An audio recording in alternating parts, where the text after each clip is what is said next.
Good, happy Thursday morning. I'm Riley King, and welcome to this Thursday morning edition of the Riley King Newscast. Right here on the Riley King Network is Thursday, November 11, 2021. And also, it is Veterans Day today. Let's begin this Thursday morning edition of the Riley King Newscast right here on the Riley King Network right now.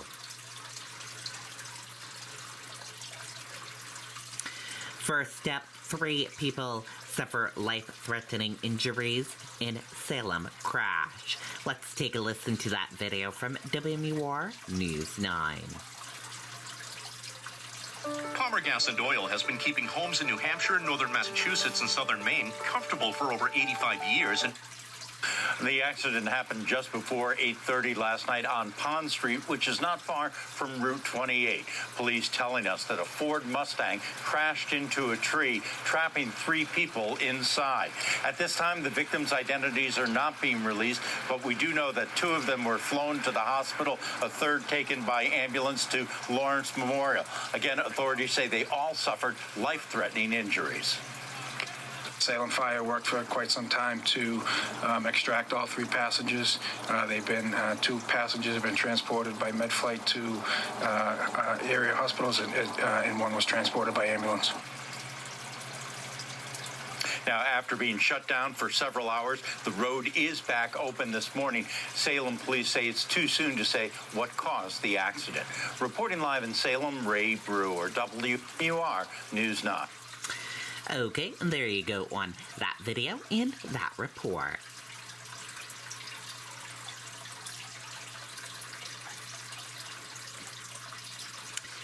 Silver alert issued for a Hillsborough man who was traveling to Massachusetts.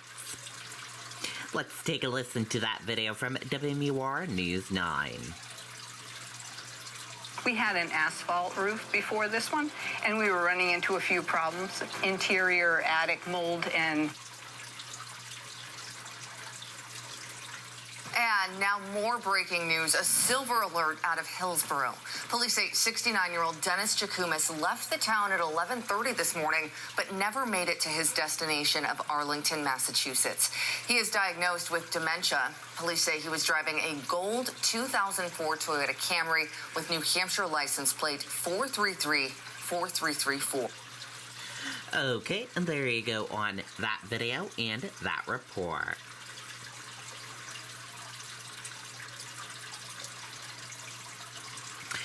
Fixed COVID-19 vaccination sites returning to New Hampshire.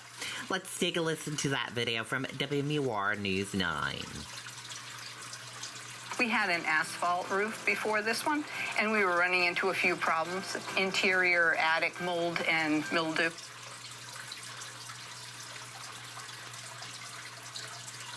COVID cases, hospitalizations, and deaths hitting highs not seen since January. We need to be prepared. This is real. It's not going away anytime soon, and folks have to take it extremely seriously.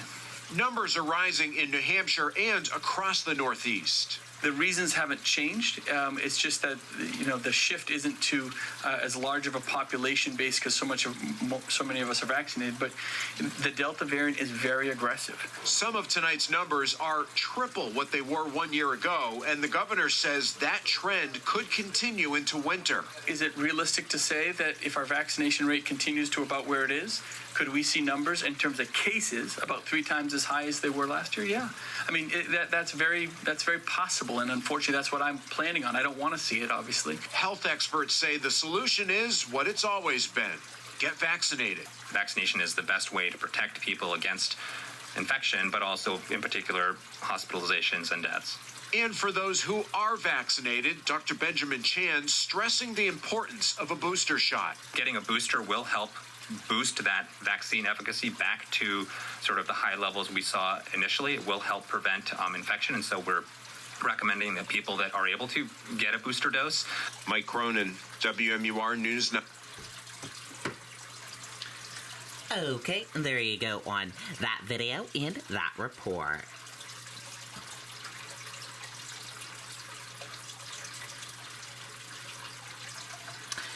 New Hampshire joins lawsuit against vaccine requirement for healthcare workers.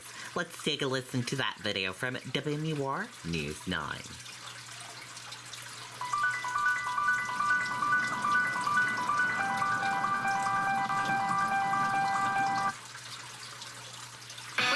Breaking news tonight, New Hampshire's Attorney General is joining 9 other states in a lawsuit against the federal vaccine mandate for healthcare facilities that get Medicare or Medicaid funding. Good evening, everyone. I'm Jennifer Vaughn. And I'm Tom Griffith. Governor Sununu says some long-term care facilities have claimed they may have to shut down if they can't find enough staff willing to get the vaccine. These are the states that have signed on to this new lawsuit filed today in federal court in Missouri. Okay, there you go on that video and that report.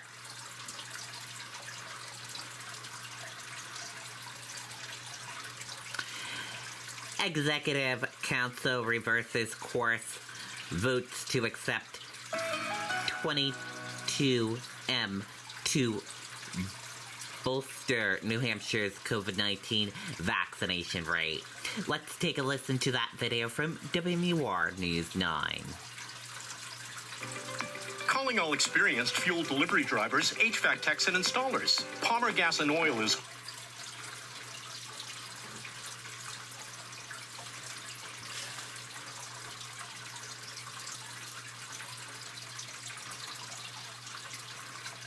Republicans on the Executive Council reversed course Wednesday, approving $22.5 million in CDC funding to boost COVID-19 vaccination, money that had been in limbo since they rejected it last month. My administration worked with the council to find a solution to move forward in a bipartisan manner and ensure we got these funds out to help with vaccine distribution and a variety of other issues as well.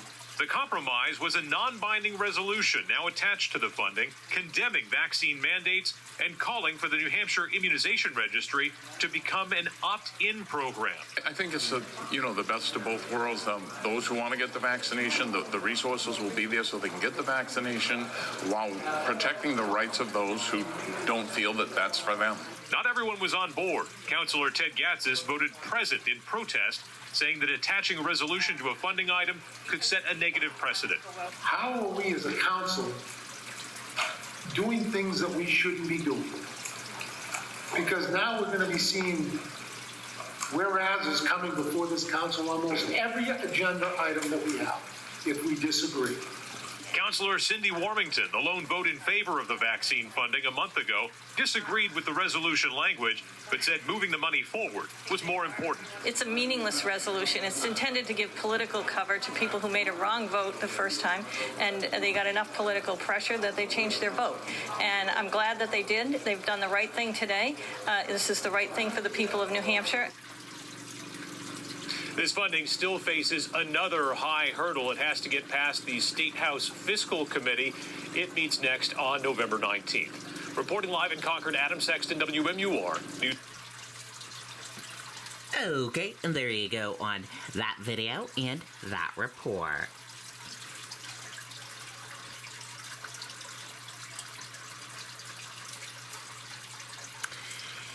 Heating costs expected to rise in New Hampshire this winter. Let's take a listen to that video from WMUR News 9. My name is Chef Diana Davila. Sobremesa, this time after a good meal. This is About half of Granite Staters heat with natural gas, followed by heating oil, electricity, and propane. No matter the source, though, New Hampshire consumers can expect pretty significant increases in their home heating bills this winter. It's really tough for our customers. It's a complete sticker shock. Eastern Propane supplies heating oil and propane to 70,000 here. But I do think you're going to see probably a 60% higher in at least heating oil and at least propane. In filings from gas and electric suppliers who must provide rates to the Public Utilities Commission, Unitil says its natural gas customers will see a 28% increase. Its electric customers, a 60% monthly increase on December 1st. Liberty Gas, that supplies the state's largest cities, says customers will pay an extra $469 this winter, a 55% increase. Liberty Electric Electric and Eversource haven't filed yet. When the economy shut down in 2020, production slowed and hasn't caught up. 2020 winter was colder than expected, which meant that reserves dipped a little bit lower than typically. A combination of additional factors meant there wasn't enough time or capacity to refill a lot of reserves across the globe. It's a little scary for people. I know it's scary for our customers. The good news is that the supply is there, but consumers are advised to budget ahead and hope for a mild winter. In Portsmouth, Jennifer Crompton, WMUR News. Okay, and there you go on that video and that report.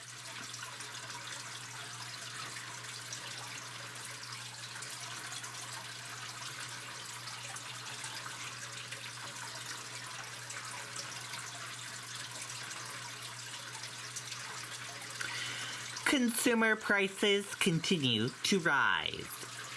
Let's take a listen to that video from ABC News. When the Chiefs and the Raiders meet up. Now to that major news on the American economy tonight, it will come as no surprise for so many of you at home who have taken notice of prices really rising everywhere. Gas and at the grocery store as well. The new numbers out today on inflation, prices rising 6.2% last month from a year ago. That's the biggest increase in more than 30 years. President Biden late today at the Port of Baltimore acknowledging the pain and the supply chain issues contributing to all of this. Here's ABC's Stephanie Ramos tonight. Today, the government reported the largest jump in consumer prices since 1990 for almost everything. Barbara LaFleur, a mother and grandmother shopping for Thanksgiving dinner, says she's seeing it. Starting with gas and then clothing in stores and food, restaurant prices, everything has gone up. Compared to this time last year, filling up your tank costs nearly 50% more, and heating your home nearly 60% more. Crazy. I spend $350 a month on gas, and it's a necessity. $350 a month is like a car payment. And food prices are skyrocketing. Steak costs nearly 25% more than last year. Have you noticed a difference in prices? Have you noticed them increasing? Oh, definitely. I forgot my bird because I heard there was going to be a shortage, but I don't think there is, but they are much more expensive than they have been in past seasons. Much more expensive. Late today, President Biden at the Port of Baltimore acknowledging Americans are feeling the inflation and pointing to the supply chain struggles contributing to that, promising to get to work on it. Many people remain unsettled about the economy, and we all know why. They see higher prices, and we're tracking these issues and trying to figure out how to tackle them head on. David, economists say expect inflation to get worse before it gets better. Experts say the increase in inflation is costing the average American household about $175 a month. That could be a cable bill or an electric bill. And for those families living paycheck to paycheck, they are really feeling the pinch. David. All right, Stephanie Ramos tonight. Stephanie, thank you. Hi, everyone. George. Okay, and there you go on that video and that report. And that does it for this morning edition of the Riley King Newscast right here on the Riley King Network. I hope you all have a great rest of your day, and I'll see you back here later on today for another newscast. Thank you for tuning in and watching. Goodbye, everyone.